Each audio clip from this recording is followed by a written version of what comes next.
Keaton Joshi is an independent energy analyst, and he joins us now from Oslo, Norway. Thank you very much for being with us here on Al Jazeera. We appreciate it.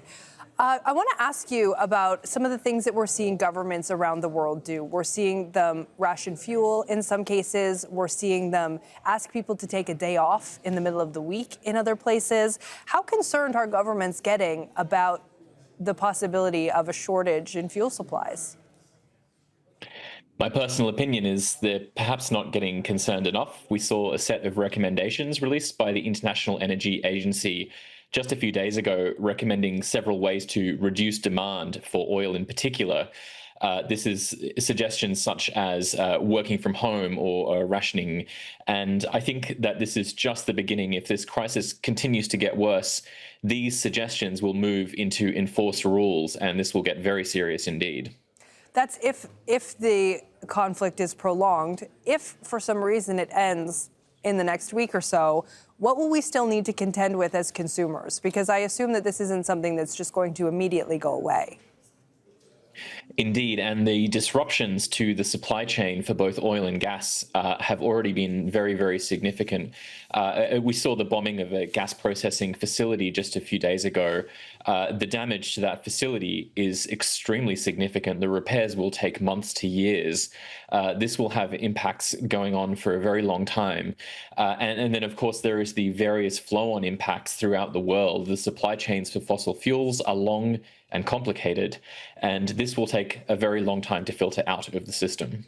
Given that those supply chains are long and complicated, and given that this conflict is not over, how concerning is it for energy analysts, for governments, to see energy facilities become targets in this war? I was personally quite shocked, in particular, to see the threat of bombing power stations in particular. This is something that I found shocking several years ago when we saw the bombing of the Nord Stream 2 gas pipeline. And that was something we found quite surprising. It was very unusual. And then when, of course, Trump threatened to bomb Iranian power stations, it felt like the graveness of such a threat was not truly recognized. Power stations are facilities that provide power across an entire city. This is very much a threat to civilians rather than just the infrastructure of fossil fuels. And so I think that if this continues to get worse, and I sincerely hope that it doesn't, I think that there needs to be much more condemnation of attacks against energy and power generation facilities. What's the way to safeguard against this, given that it's very difficult for a country to become energy independent? It's certainly very difficult for a country to become energy independent immediately in the aftermath of this crisis. What is the takeaway here?